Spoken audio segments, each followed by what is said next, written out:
Fue una de las ideas políticas más poderosas de la historia. Una nueva fe para una era de escepticismo. Prometía un mundo de armonía y abundancia, compartiendo la propiedad y distribuyéndola de forma equitativa. La idea se llamó socialismo y se difundió más lejos y rápido que ninguna religión de la historia. Pero entonces, en un abrir y cerrar de ojos, se vino abajo. ¿Qué ocurrió? En esta serie investigaremos el auge y la caída de una idea que cambió el mundo. Una idea que prometía un paraíso en la Tierra.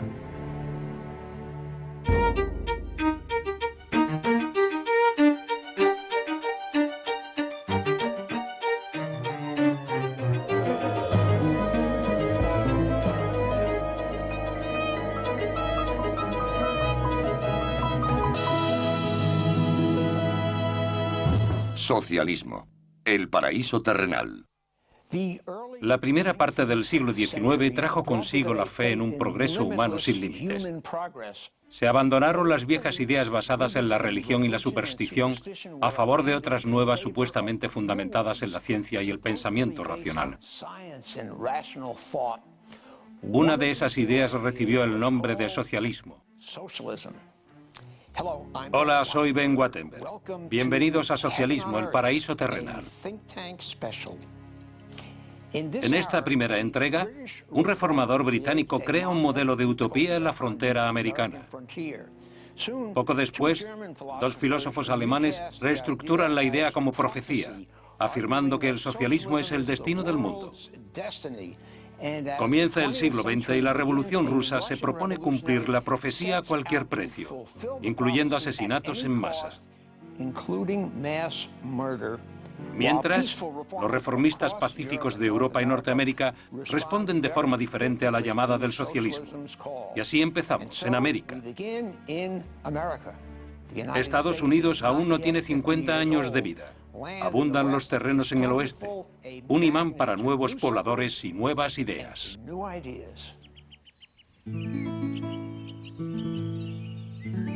Indiana, 1825. A orillas del río Wabash se desarrollaba un gran experimento. Se llamó New Harmony y sería una comunidad de igualdad. Presagiaba una nueva forma de vida y con el tiempo, un nuevo mundo. Su fundador fue un industrial británico llamado Robert Owen y sus seguidores pronto acuñarían un nombre para su visión: socialismo. Cuando Robert Owen llegó a Norteamérica ya era famoso por sus ideas progresistas. Su fábrica de tejidos de New Lanark, Escocia, era la empresa más conocida de la época.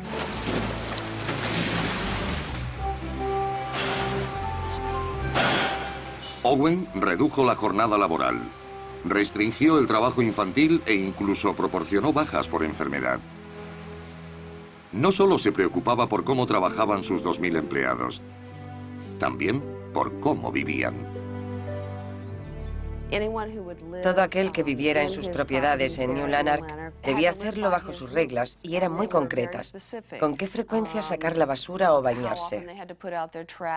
¿A qué hora debían llegar a casa por la noche? No podían emborracharse en público. Debían pasar tiempo con sus familias. Ese tipo de cosas. La educación era una pieza clave de las reformas de Owen.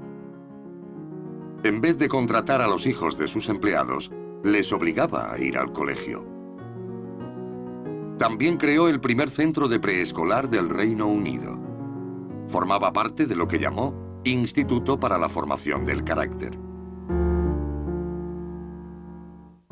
Owen también desarrolló una teoría sobre la naturaleza humana que se convertiría en una de las ideas fundamentales del socialismo.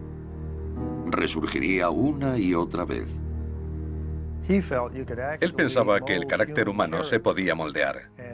Afirmó, la verdad más importante es que el carácter de un hombre está dirigido, y no por sí mismo. Pensaba que el hombre estaba determinado por su entorno y que empezando desde el nacimiento y educando a esos niños en un ambiente privilegiado, a través de la educación y la liberación del intelecto y el espíritu, se podía conseguir un carácter perfecto.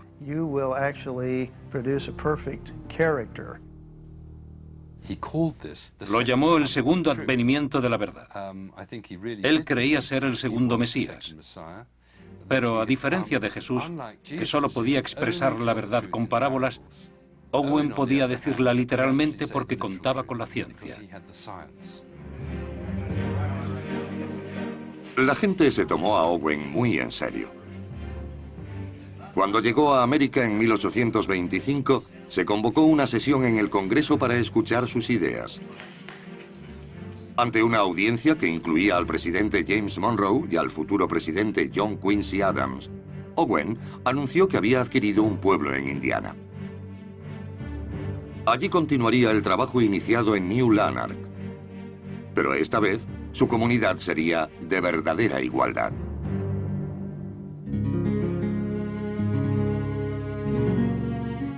Harmony, en Indiana, había sido fundada una década antes como una comuna religiosa.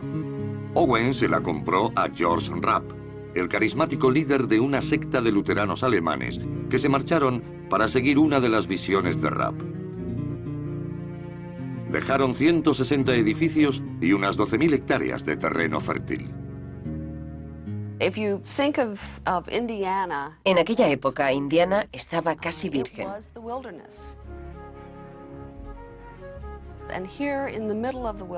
Y allí, en medio de la naturaleza, había una bonita población con casas de ladrillo y madera y una magnífica iglesia cruciforme en el centro. Era muy avanzada. Entonces se la llamó la Atenas del Oeste. El 27 de abril de 1825, Robert Owen dio la bienvenida a 800 personas a la ciudad que había rebautizado como New Harmony. Los intelectuales se sintieron especialmente atraídos por este lugar. El pueblo pronto se convirtió en centro del pensamiento progresivo y la experimentación. Había educación a todos los niveles, desde la infantil hasta la de adultos. Publicaban un periódico. Había naturalistas explorando el entorno de la ciudad. Escribían libros de ciencia natural para mostrar a la gente las maravillosas especies del Medio Oeste. Se daban conferencias sobre la igualdad de derechos para las mujeres y sobre la abolición de la esclavitud. Corrían los años 1827 y 1828. Para hacerlo coincidir con el 5º aniversario de la Declaración de Independencia en julio de 1826, Owen hizo público lo que veía como el siguiente paso en la liberación de la humanidad: la Declaración de la Independencia Mental. A partir de ese momento, proclamó, el hombre se liberaba de la trinidad de males responsables de todos los vicios y sufrimientos del mundo: la religión tradicional, el matrimonio convencional y la propiedad privada. El último era la clave. La idea de terminar con la propiedad privada animaría al socialismo durante los siguientes 150 años. I think that Robert Owen arrived slowly at the conclusion. Robert Owen llegó poco a poco a la conclusión de que la propiedad y el beneficio individual estaban minando las oportunidades de crear una nueva sociedad.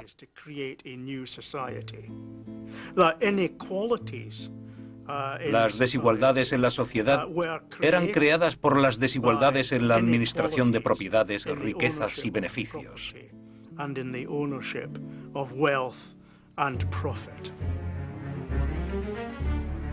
Owen no cedió sus propiedades a la comunidad, pero la gente empezó a vivir allí de forma gratuita. Todos los bienes se distribuían en el almacén del pueblo. No era el sistema más eficaz. Un miembro de New Harmony llamado Paul Brown escribió: Incluso las ensaladas eran depositadas en el almacén para repartirlas, dando 10.000 pasos innecesarios y haciendo que llegaran a la mesa en estado lamentable. Al poco tiempo, muchos miembros perdían entusiasmo por el experimento. Uno de los problemas de New Harmony fue que era un grupo grande de idealistas en un lugar aislado. Pasaban mucho tiempo pensando sobre el ideal de la comunidad perfecta. Al final, había muchos pensando y pocos trabajando. Nadie trabajaba. Al poco tiempo, las industrias que habían prosperado con los seguidores de George Rapp quebraban o cerraban.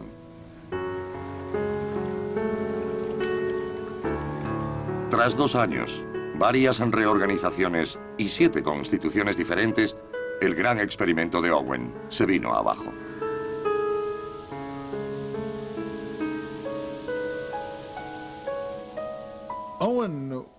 Owen tardó en asumir el fracaso de New Harmony. Durante meses, cuando la gente que lo rodeaba, incluidos sus hijos, le decía que todo se estaba desmoronando, no dejaba de decir que todo iba muy bien. Al final no pudo continuar con sus pretensiones porque la gente empezó a irse. Owen encontró una excusa culpando a la gente que llegó a New Harmony de ser material humano pobre para su experimento. El hijo de Owen, Robert Dale, permaneció en New Harmony tras su declive. Tenía un concepto diferente del experimento de su padre. Escribió: todo esquema de cooperativa que proporcione igual remuneración al hábil y trabajador que al ignorante y ocioso debe labrarse su propia ruina por su injusto plan.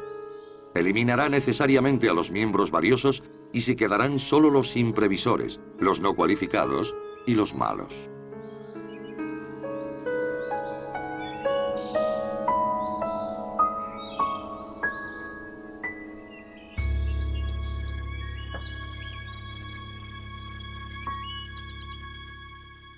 A pesar del fracaso de New Harmony y los otros intentos de poner en práctica el socialismo, la idea continuó generando gran entusiasmo. Pronto, 2 filósofos aceptarían la utopía y la convertirían en fe, afirmando que el socialismo no era solo deseable, sino inevitable.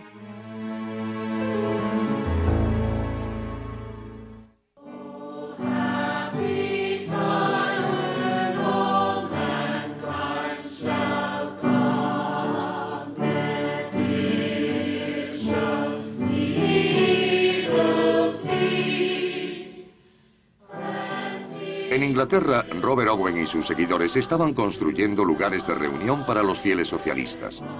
Los llamaron salas de ciencia. Cada semana miles de partidarios del nuevo mundo moral de Owen llegaban allí buscando inspiración. Aunque proclamaban de corazón su desprecio por todo tipo de religiones, se reunían allí todos los domingos con sus familias. Pero no le llamaban misas. Le llamaban reuniones.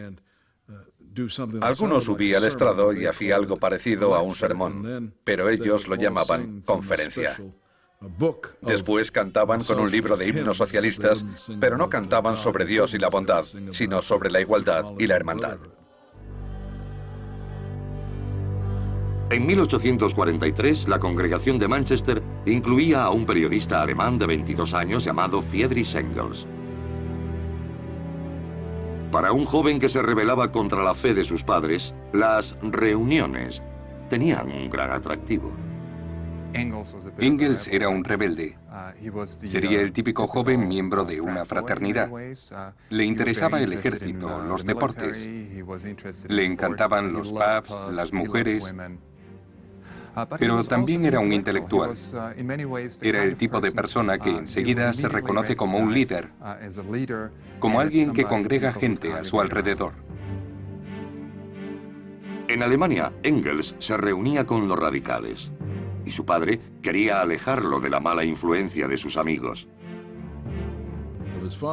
Se le ocurrió enviarlo a Inglaterra, a Manchester, donde el negocio familiar tenía una sucursal. Y Fred accedió. Pero su padre no sabía que su hijo y sus amigos radicales habían llegado a la conclusión de que la revolución iba a estallar en Inglaterra y Fred quería estar allí para tomar parte en la acción.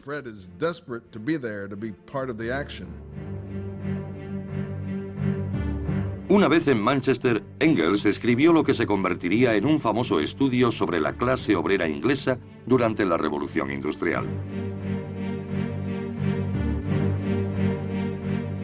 Los obreros de 1840 en Inglaterra llevaban una vida miserable.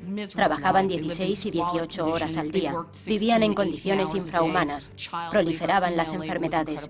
Las condiciones de vida estaban muy por debajo de lo que se esperaría incluso en países subdesarrollados.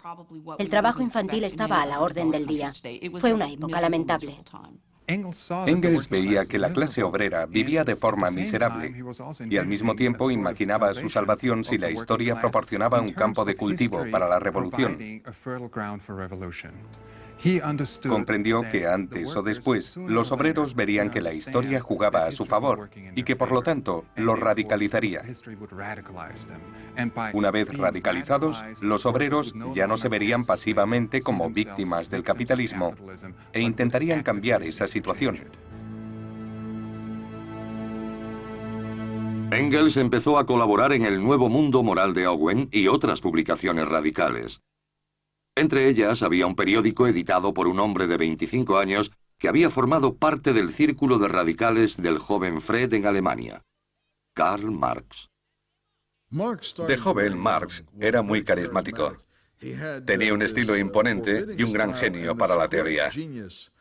Donde otros veían un significado, Marx veía un significado dentro de otro y este dentro de otro mayor. Sus colegas lo miraban asombrados y decían, este es el gran genio que puede resolverlo todo.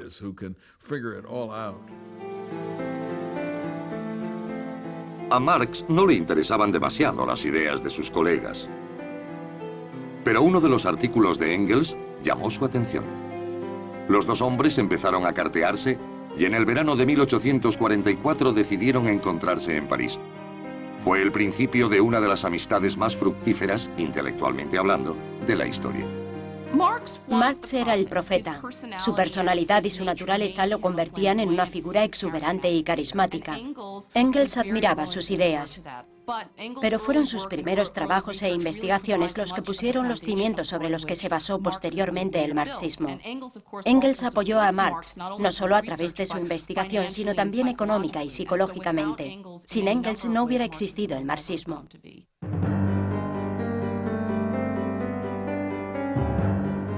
En enero de 1848, estudiantes y obreros tomaron las calles de Palermo. En febrero, la revuelta se había extendido a París. Pronto 50 levantamientos conmocionaban el continente europeo desde Rusia hasta el Canal de la Mancha.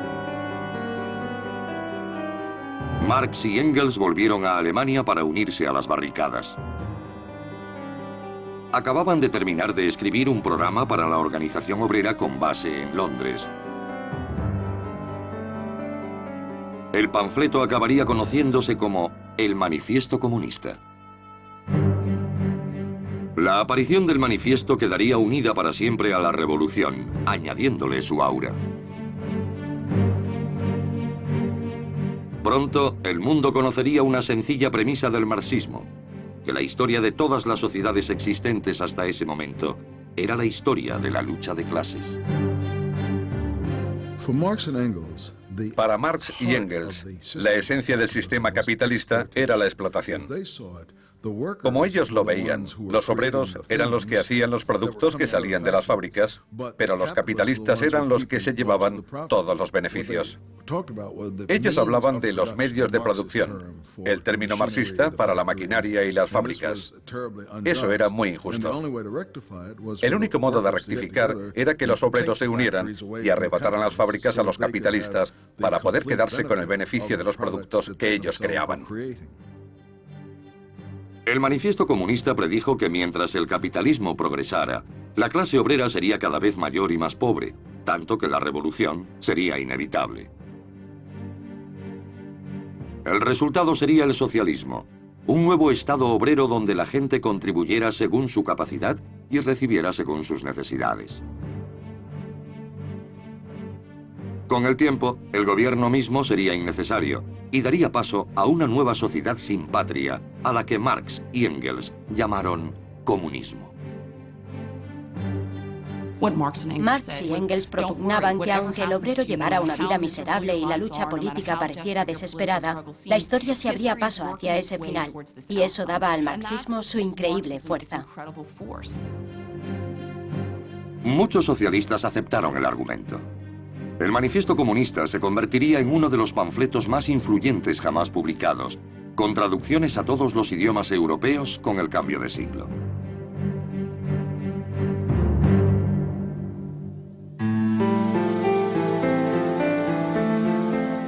Pero el manifiesto era solo un resumen.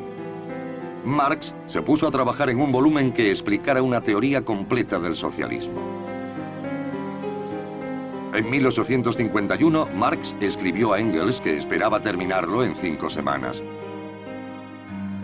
Pero 5 semanas se convirtieron en 5 años, otros 5 y después 5 más. Mientras, Marx dependía económicamente de Engels.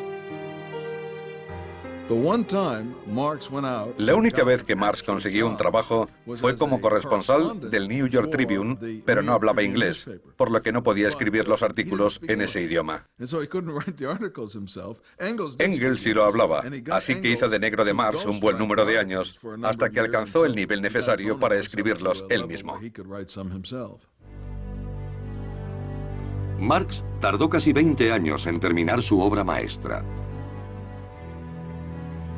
En 1867 acabó el primer volumen de El Capital, prometiéndole más volúmenes. El libro pronto sería aclamado como un gran avance en el pensamiento político y económico. En el desarrollo científico de la época, y hablamos del siglo XIX, Marx había logrado, al menos para muchos socialistas, lo que Darwin había conseguido en la biología. Había puesto al descubierto las leyes económicas que regían el capitalismo. Y en ese sentido, había desvelado el motor de la historia, el desarrollo económico.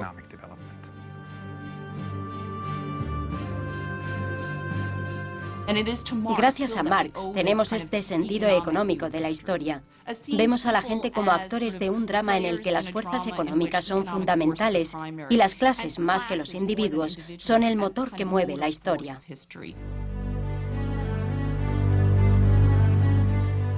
Engels sobrevivió 12 años a Marx. Gracias en gran parte a su trabajo de relaciones públicas, el marxismo se extendió a los movimientos obreros de Alemania y de toda Europa. Pero cuando Engels murió en 1895, los socialistas más perspicaces empezaron a ver grietas en la doctrina marxista.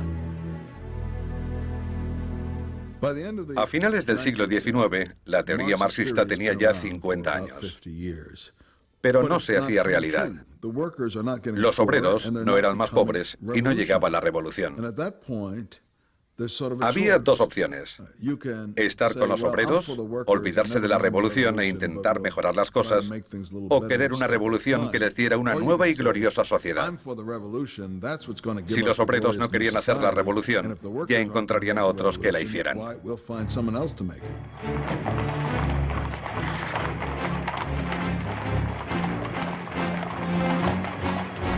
Mientras el siglo XIX llegaba a su fin, dos hombres muy diferentes defenderían cada una de las opciones. El movimiento se dividiría en dos.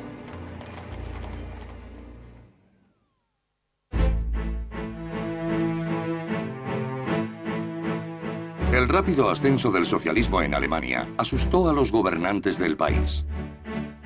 En 1878 el canciller Otto von Bismarck prohibió toda actividad socialista, obligando a exiliarse a muchos miembros del Partido Socialdemócrata. Entre ellos, un joven bancario de nombre Edward Bernstein. Pronto se convirtió en director del periódico clandestino del partido, primero en Suiza y después en Londres. Cuando Bernstein llegó a Inglaterra, se puso en contacto con Marx y Engels, que a su vez se entusiasmaron con sus ideas. Cuando murió Marx, Engels pidió a Bernstein que hiciera un cuarto volumen de El Capital con las notas de Marx. Cuando Engels murió, también le pidieron ser uno de sus albaceas. Estuvo muy unido a estos dos hombres y en el periodo posterior a sus muertes fue considerado uno de los socialistas internacionales más importantes. Pero Bernstein vivió una era muy diferente a la de sus mentores. Los modos de vida estaban cambiando, y no precisamente como había predicho Karl Marx. Bernstein no tardó en empezar a cuestionarse su fe en el marxismo. Pensaba que el capitalismo estaba evolucionando hasta incluir cada vez más a la clase obrera. Tenía pruebas empíricas que demostraban que la clase obrera no era cada vez más pobre. Por lo tanto, demostró que la visión marxista estaba equivocada en algo.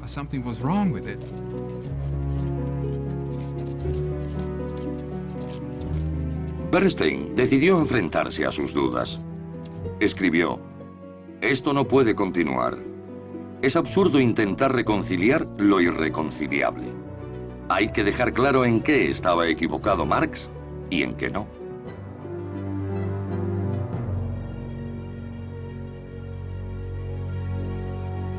La crítica de Bernstein empezó a ser conocida como revisionismo y provocó un debate urgente entre socialistas de todo el mundo. Bernstein decía, lo que se entiende normalmente como el objetivo final del socialismo no es nada para mí, el movimiento lo es todo. Eso provocó consternación en el partido, porque la gente pensaba que Bernstein había renunciado a su gran objetivo, y ese gran objetivo, tal como lo conocemos, era el fracaso del capitalismo. A Bernstein ya no le interesaba o no creía en la caída del capitalismo. En tal caso se podría decir que ya no era un socialista marxista. Era como si el Papa de Roma ya no fuera católico. A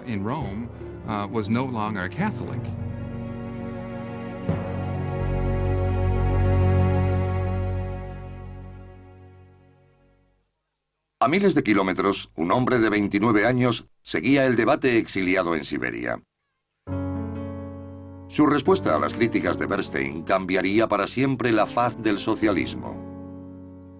Su nombre, Vladimir Ilyich Ulyanov, más conocido por su nombre de guerra, Lenin. Lenin probablemente fue el mayor adicto al trabajo de Rusia, un país que no se caracterizaba por trabajar. Pero él se esforzaba. Era muy inteligente.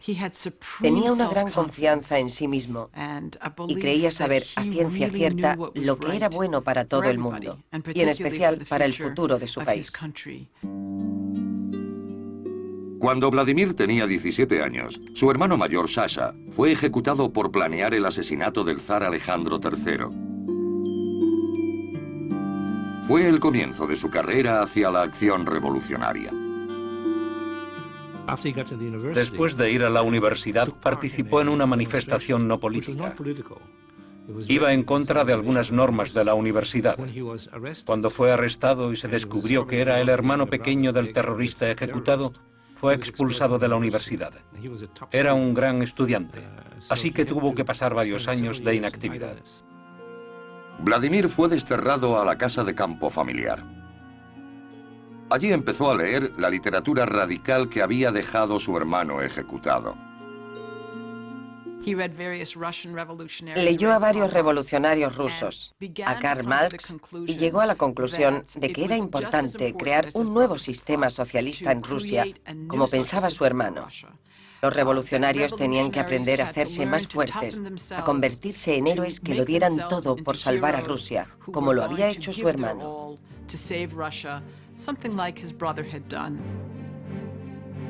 La actividad revolucionaria de Vladimir le llevaría a tener más problemas con la ley. Cuando leyó los escritos de Edward Bernstein, casi una década después, volvía a estar en el exilio, esa vez en Siberia. Su vida giraría entonces en torno a un solo objetivo: la revolución. Lenin solía estar furioso. Era su personalidad. Bernstein le enfurecía, pero a diferencia de otros, se dio cuenta de que tenía razón, de que los obreros no iban hacia la revolución. Cuando Lenin volvió del exilio, su hermano menor fue a buscarlo a la estación de tren. Dmitri Ulyanov recordaría después el primer tema que salió de los labios de su hermano: la necesidad de refutar a Bernstein. Pronto estableció una idea radicalmente diferente de qué hacer si los obreros no iban a la revolución. Lenin desarrolló muy pronto lo que yo llamaría una política basada en la ausencia de confianza. Si no se puede esperar que los obreros hagan una revolución, ¿en quién confiar? Para Lenin solo se podía confiar en revolucionarios profesionales, como él mismo, que harían la revolución en nombre del pueblo. Lenin se dijo: al diablo con los obreros, la revolución lo es todo. Pero no fue tan honesto. No dijo al diablo con los obreros, sino: tendremos que descubrir la vanguardia de los obreros, del proletariado. Seremos mis camaradas y yo, y nosotros haremos la revolución para los obreros.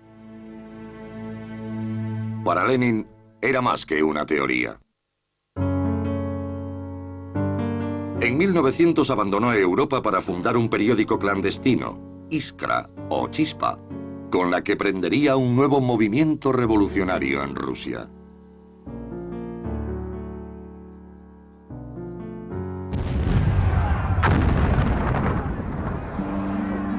En el verano de 1914, 50 años de paz en Europa llegaban a un sangriento final.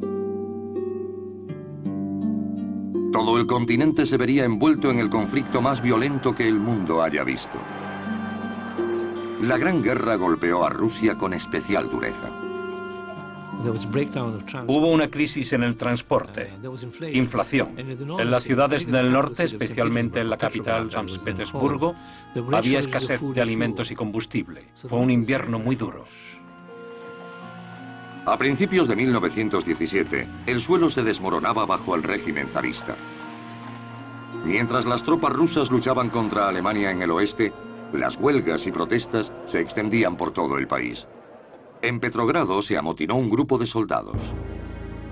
Fue el principio de lo que se conocería como la Revolución de Febrero.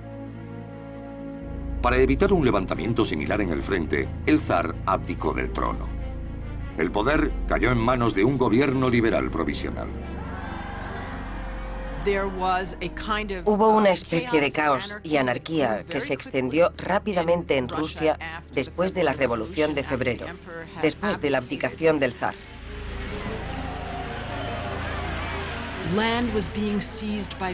La tierra había sido tomada por los campesinos. Pueblos pequeños declaraban su independencia y hacían sus propias banderas. Parecía que todos los vínculos que unen a la sociedad, el miedo, la lealtad, la tradición, se desvanecían y Rusia se desintegraba en pedazos. Muchos socialistas rusos dieron la bienvenida al nuevo gobierno liberal, pero no Lenin. Había vivido en el exilio en Europa durante casi 15 años, a veces incluso viajando disfrazado. Había trabajado para reforzar y formar un nuevo partido en Rusia, el bolchevique, ordenando incluso robos a bancos y extorsionando para financiar las actividades del partido. Ahora veía la oportunidad que estaba esperando. El 25 de octubre de 1917 los bolcheviques atacaron.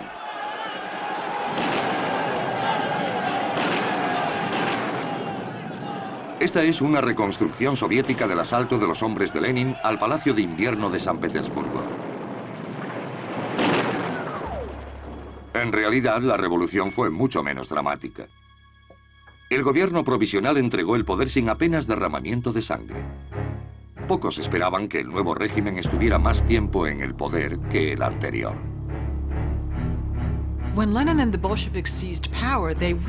Cuando Lenin y los bolcheviques tomaron el poder, eran una minoría.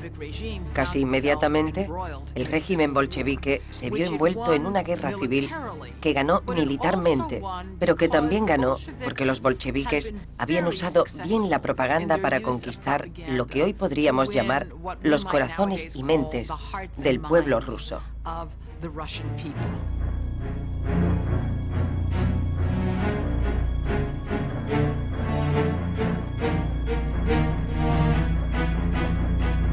A través de carteles, folletos y discursos, Lenin intentó convencer a los rusos de quiénes eran los enemigos del pueblo y quiénes sus salvadores.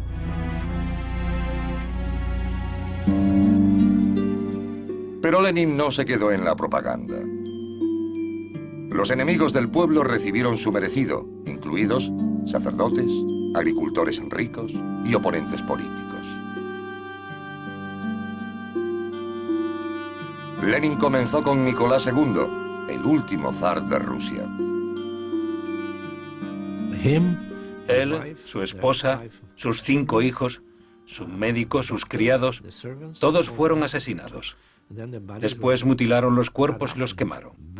Los restos fueron enterrados en una fosa que se descubrió hace pocos años. Después, en agosto de 1918, un revolucionario que creyó que Lenin había traicionado a los rusos le disparó hiriéndolo casi mortalmente. Lenin y sus secuaces decidieron llevar a cabo el terror rojo. Fue algo terrible. Sacaron a mucha gente de prisión, entre ellos a presos políticos, que no habían sido juzgados y que no habían hecho nada contra los bolcheviques, y los fusilaron. Aquella noche mataron a cientos de personas. Muchos otros se vieron desterrados a campos de trabajos forzados. Con Joseph Stalin, el sistema sería conocido como el Gulag.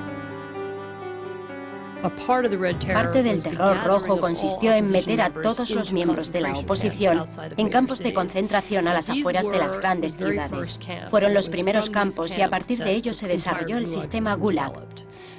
Fueron precursores de lo que habría después en el régimen de Stalin. El zar había sido tachado de tirano por ejecutar a un grupo de radicales violentos. Con Lenin y sus seguidores, millones de personas morirían a manos del Estado. Es difícil calcular cuántas personas murieron bajo Lenin y Stalin, porque había muchas formas diferentes de morir. Hubo gente que lo hizo en los campos, otros que fueron ametrallados en los bosques, hubo gente que murió deportada y otra de hambre. Si se suman todos, el número sería de decenas de millones. Lenin en general no sentía simpatía por los seres humanos tal como eran. Creía, como otros, que a través de la educación y las leyes se podía conseguir que la gente rechazara la propiedad privada. Quería crear nuevos seres humanos. La raza humana existente estaba tan podrida que acabar con ella era algo progresista. Entre el terror y la guerra, Lenin estaba construyendo un sistema de gobierno desconocido hasta entonces. Junto con el antiguo régimen, fueron borradas por completo las industrias capitalistas rusas, bancos e iglesias.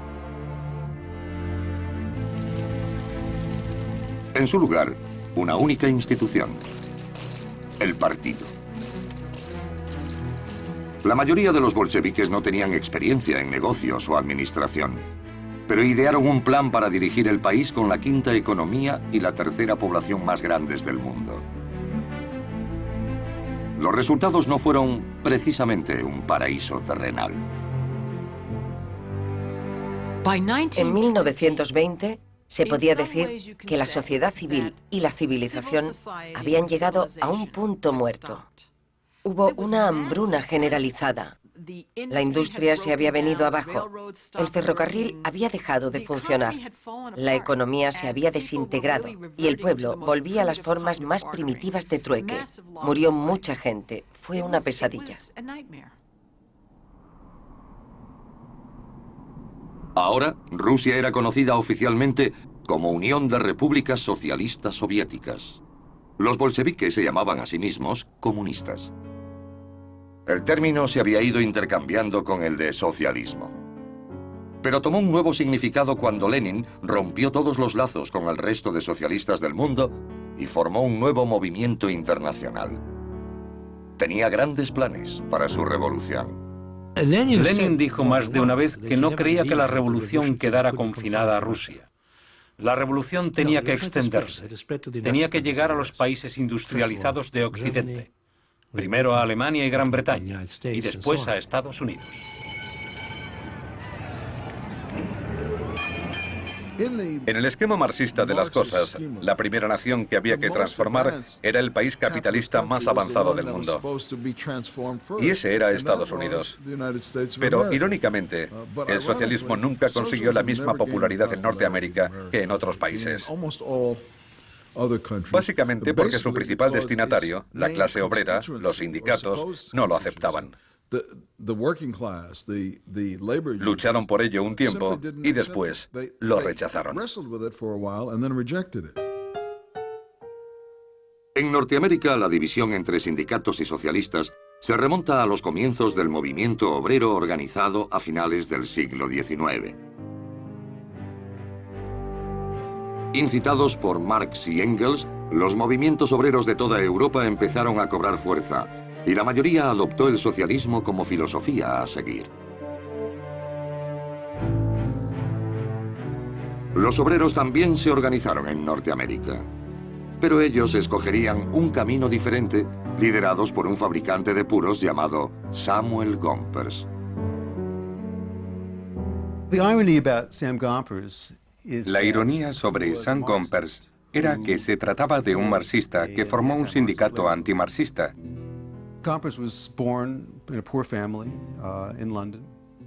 Gompers había nacido en una familia pobre en Londres y se había mudado a Estados Unidos en la adolescencia. Trabajó en la fabricación de puros y siempre había sido socialista. Había leído a Marx, a Engels y a otros clásicos del socialismo europeo. Creía que el mejor modo de organizar a los obreros para que exigieran su emancipación, la mejor manera de lograr el socialismo, era fortaleciendo los sindicatos. Gompers rechazaba la idea de que los obreros necesitaran intelectuales radicales para ayudarles a lograr sus objetivos. Creía que las mejoras para los obreros debían llegar fundamentalmente a través de ellos mismos. Veía el peligro de hacer complicadas alianzas con intelectuales que no entendían que experimentar con el movimiento obrero era experimentar con la vida humana.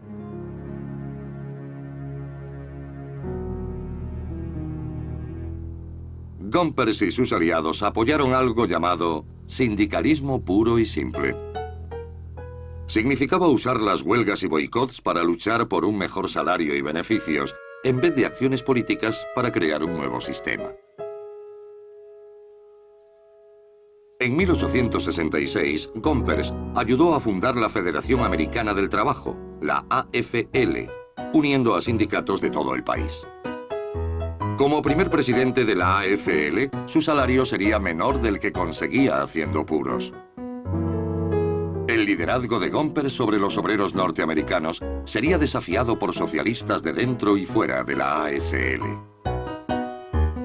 En 1901, algunos de ellos se unieron para formar el Partido Socialista de América. Al timón del partido estaría su rival, un hombre del mundo del ferrocarril llamado Eugene Debs.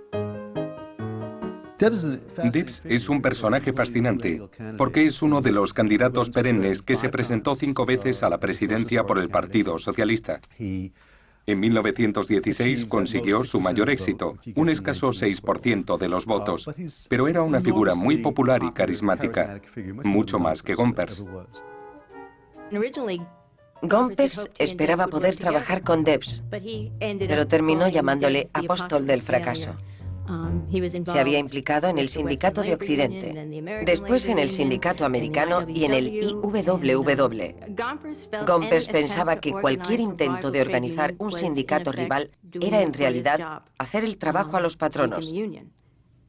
porque habría sindicatos enfrentados. En 1903, la Federación Americana del Trabajo representaba a más de 1,5 millones de afiliados y se había convertido en una fuerza a tener en cuenta en la vida norteamericana. En la convención de la AFL de ese año, Gompers se separó de sus antiguos aliados. Quiero deciros, socialistas, que llevo 30 años estudiando vuestra doctrina, que he estado asociado con muchos de vosotros. Quiero deciros que estoy en total desacuerdo con vuestra filosofía. Económicamente es poco sólida, socialmente está equivocada e industrialmente es imposible.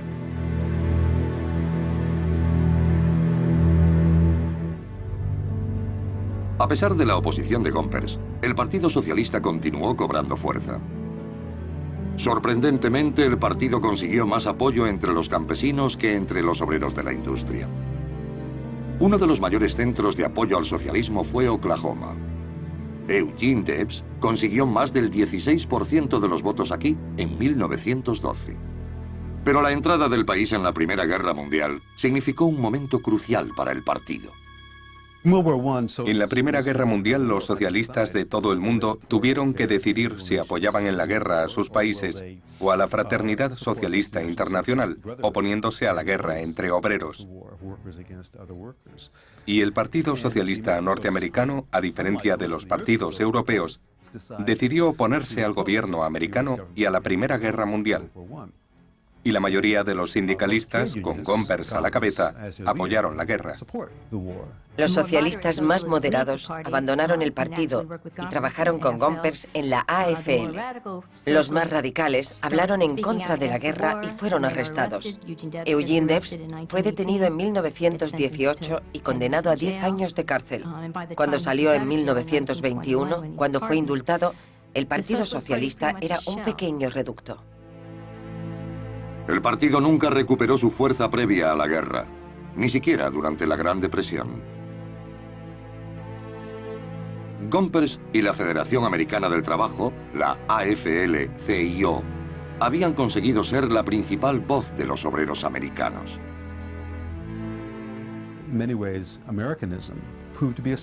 El americanismo demostró ser un sustituto del socialismo para muchos trabajadores. Después de todo, siempre ha defendido que el ciudadano medio pueda conseguir lo que quiere, que todos puedan disfrutar de un nivel de vida parecido. La idea de igualdad de clases reforzó el socialismo en Europa, pero también formó parte de la visión norteamericana. Se puede decir que el americanismo mató al socialismo y lo hizo innecesario para muchos obreros del país.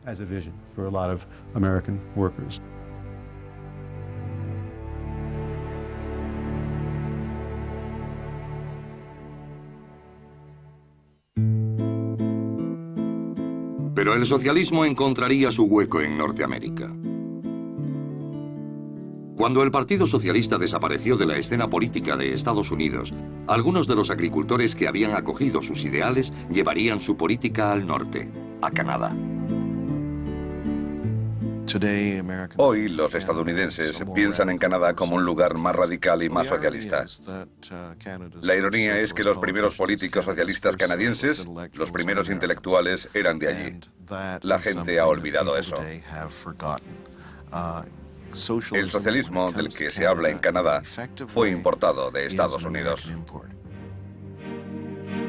Entre 1898 y 1915, casi 1 millón de personas emigraron de Estados Unidos a Canadá. Atraídos por tierras baratas, la mayoría se estableció en las provincias del occidente canadiense de Alberta, Saskatchewan y Manitoba, la última frontera de Norteamérica. Llevaron sus conocimientos para vivir de la tierra y una serie de convicciones políticas enraizadas en la experiencia. Los agricultores de las praderas de Canadá y de las grandes llanuras de Estados Unidos sufrieron los mismos problemas en la última parte del siglo XIX. Se sentían extorsionados por los ferrocarriles y por los banqueros. Pensaban que las condiciones del mercado iban contra ellos. En vez de verlo como fuerzas impersonales, lo tomaron como algo personal y vieron a los banqueros, a los hombres del ferrocarril y a los abogados como su enemigo. Con el cambio de siglo, la forma de protestar consistía en pedir la nacionalización de las cosas. Como las instituciones se resistían, el movimiento lógico era la radicalización. En Canadá se radicalizaron de la misma forma y con la misma gente y organizaciones que en Estados Unidos. Debemos enfatizar que estas organizaciones no empezaron en Canadá, sino en Estados Unidos.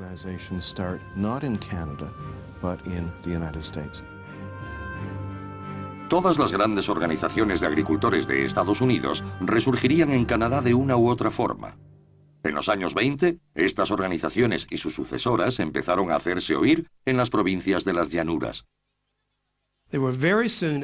Pronto pudieron influir en la política electoral de Manitoba, Saskatchewan y Alberta, simplemente por la fuerza de su número. Cuando se notó la Gran Depresión en las llanuras en los años 20, no en los 30, con la sequía y la caída del mercado del trigo, los agricultores empezaron a pensar en formar su propia fuerza política independiente. En 1932 surgió un nuevo partido político de una conferencia en Saskatchewan, la Federación Cooperativa de la Commonwealth, la CCF. La CCF tuvo un gran impacto entre los agricultores radicales, sindicatos e intelectuales socialistas.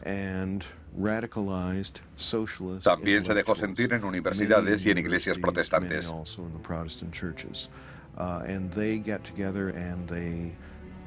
Todos se unieron y escribieron un programa que llamaba la socialización de los medios de producción y de las finanzas.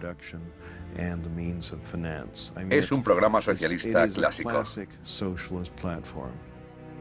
El partido moderaría después su programa apelando a una base más amplia. En 1944, el CCF barrió en las elecciones provinciales de Saskatchewan, convirtiéndose en el primer gobierno socialista de Norteamérica y dejando una huella indeleble en la política canadiense. La CCF permaneció en el poder en Saskatchewan hasta 1964.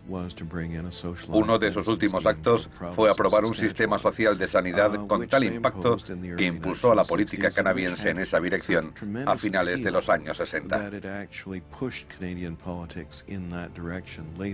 Estas ideas fueron adoptadas por el Partido Liberal de Canadá, quien finalmente importó el sistema de seguridad social a su país.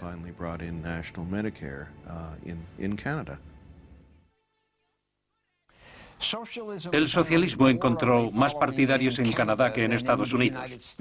En 1962, el CCF se convirtió en el nuevo Partido Democrático.